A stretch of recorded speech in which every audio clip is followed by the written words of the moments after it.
Panorama group, जो सोचता है वो करता है। यहाँ मजबूत से मजबूत लोहा टूट जाता है। यहाँ मजबूत से मजबूत लोहा टूट जाता है। कई झूठे इकट्ठे हो तो सच्चा टूट जाता है। ना इतना शोर कर जालिम हमारे टूट जाने पर, ना इतना शोर कर जालिम हमारे टूट जाने पर, गर्दिश में फलक से सितारा भी टूट जाता है। नमस्कार, आप देख रहे हैं न्यूज हाट। मैं हूं चंदन झा। सिर्फ सियासत की खबरें। और सबसे पहले खबर, आज जो दिन भर की सबसे बड़ी खबर अगर कहें तो मोदी जो है बिहार आए, सिवान गए, जसौली में उनकी जनसभा हुई। और जसौली में जो जनसभा हुई तो उन्होंने करारा वार किया। एकदम नीला गमछा वाला पट्टी एकदम ओढ़ करके आज पहन करके आए थे मोदी, और तरह तरह की तस्वीर वहां दिखी है। खैर, मोदी ने अपने भाषण में इस बात का जिक्र भी किया कि देखिए, मौसम की बेरुखी है, मौसम खराब है, तब भी आप लोग इतने लोग आए हैं इस सभा में आशीर्वाद देने के लिए, आप सबको धन्यवाद है, मोदी ने कहा। लेकिन मोदी ने किस तरीके से, जब जीप में पहुंचे सभा स्थल पर, तो एकदम बेकरार थे। कौन? तो बिहार बीजेपी के अध्यक्ष दिलीप जायसवाल लगे एकदम झूम कर गाना गाने। तो एक अलग तस्वीर है, अलग दृश्य है, थोड़ा सा वीडियो में देख लीजिए। आपके बीच हमारे प्रधानमंत्री जी आ चुके हैं। सनय सनय गति से गाड़ी आ रही है। प्रधानमंत्री जी जिसका मुझे था इंतजार, जिसका मुझे था इंतजार, जिसके लिए दिल था बेकरार, और अब आपके बीच मोदी जी आने वाले हैं। जय जय सिया राम। अब आते हैं कि मोदी ने आखिर इस जनसभा में क्या क्या बातें कही हैं। तो मोदी ने एकदम डायरेक्ट वार किया। किस पर? तो आरजेडी पर और कांग्रेस पर। तो बिहार में और किस पर वार करते? अरे विपक्ष में तो वही ना है, आरजेडी, कांग्रेस और तमाम वाम दल हैं, मुकेश सहनी हैं। तो एकदम जो सेंटर पॉइंट रहा उनका, मोदी जी का, पीएम का, वो रहा कौन? तो आरजेडी और कांग्रेस। और उन्होंने बहुत सलीके से कहे तो वार किया। किस पर? कांग्रेस पर भी और आरजेडी पर भी। कहा कि पंजे और लालटेन के शिकंजे ने बिहार को पलायन के तरफ धकेला था, पलायन का प्रतीक बना दिया था। आपने मिलकर जंगल राज का सफाया किया, जनता को सजा दे दिया उन्होंने। और नौजवानों को बात याद दिलाई जो सभा में मौजूद थे। उन्हें कहा कि देखिए, आप तो सिर्फ कहानी आप लोगों ने सुनी होगी, किस्से सुने होंगे कि बिहार का क्या हाल था, बिहार कैसे बदहाल था, लेकिन आपको अंदाजा नहीं होगा क्योंकि आप उस दौर में आपका जन्म नहीं हुआ था। तो इस तरीके से घेर रहे थे। और सबसे अगर घेरे तो तगड़ा किस पर? तो पहले ही हम कह दिए कि आए थे एकदम नीला पट्टा पहनकर, ओढ़ कर एकदम कंधे पर रखे हुए थे। और वो जो नीला पट्टा था उसी समझ में आ गया था लोगों को कि उनका सबसे बड़ा निशाना कौन होंगे। तो लालू जी, लालू प्रसाद और आरजेडी। उन्होंने कहा कि देखिए, आरजेडी जो है बाबा साहब को अपने पैरों में रखती है, लेकिन ये जो मोदी है वह दिल में रखता है बाबा साहब को। और भी कई बातें उन्होंने कही है। तो जो खास खास बातें हैं उसको इस वीडियो में सुन लीजिए। यहां के हमारे नौजवानों ने तो 20 साल पहले के बिहार की बदहाली सिर्फ किस्सों और कथाओं में ही सुनी है। उन्हें बहुत अंदाजा नहीं है कि जंगल राज वालों ने बिहार की क्या हालत बना दी थी। जिस बिहार ने सदियों तक भारत की प्रगति को नेतृत्व दिया, उसको पंजे और लालटेन के शिकंजे ने पलायन का प्रतीक बना दिया था। और चूंकि कार्यक्रम जो था ये सरकारी था, तो पीएम मोदी ने 10,000 करोड़ की योजनाओं का शिलान्यास और साथ ही उद्घाटन भी किया। उन्होंने पाटलिपुत्र गोरखपुर वंदे भारत को हरी झंडी भी दिखाई।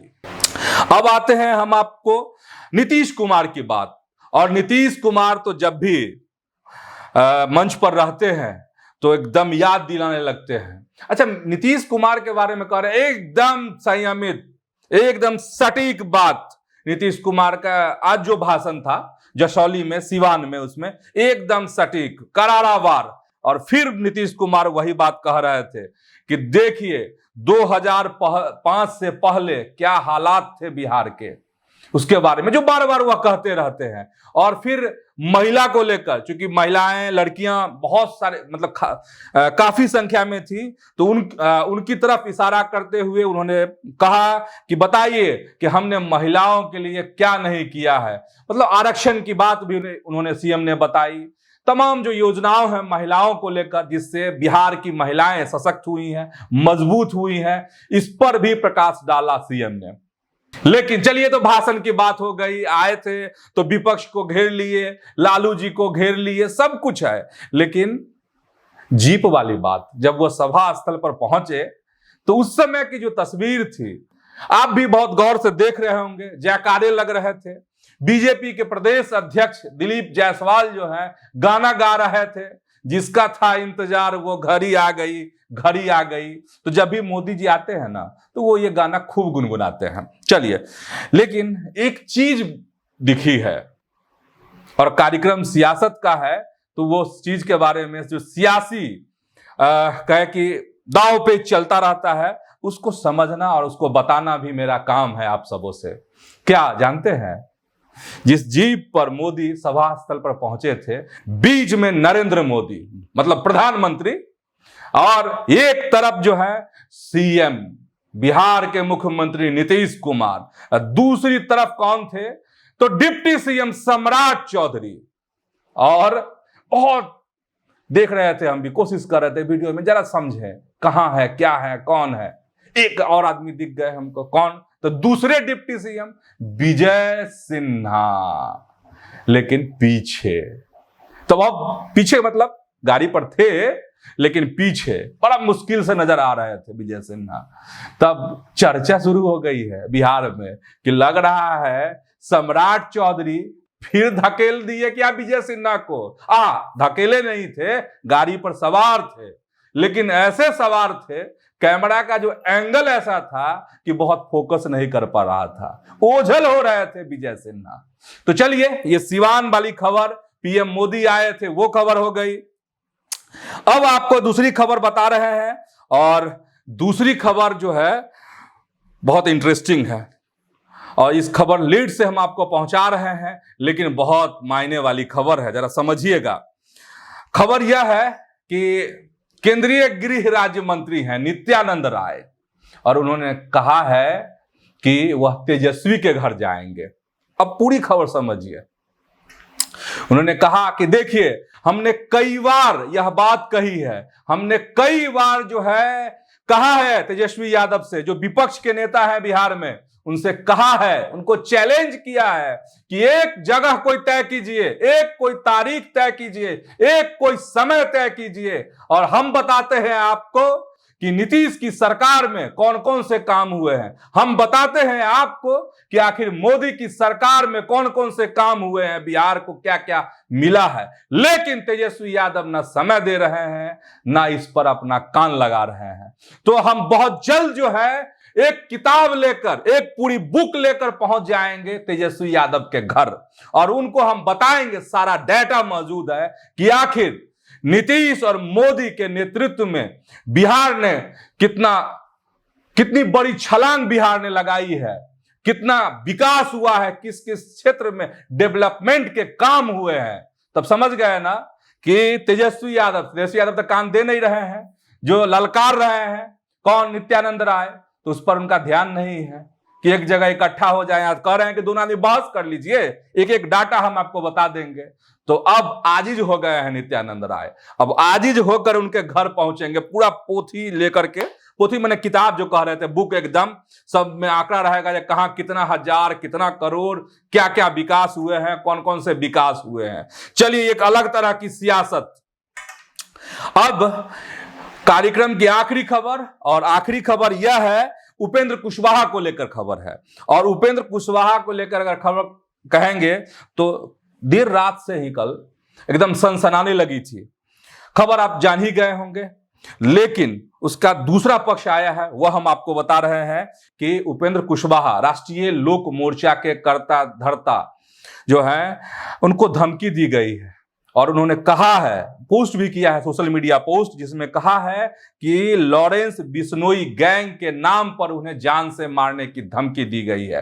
और धमकी इसलिए दी गई है कि किसी एक खास पार्टी को निशाना पर लेने की वजह से उन्हें धमकी दी गई है। उन्होंने नंबर भी बताए हैं उपेंद्र कुशवाहा ने उसी पोस्ट में।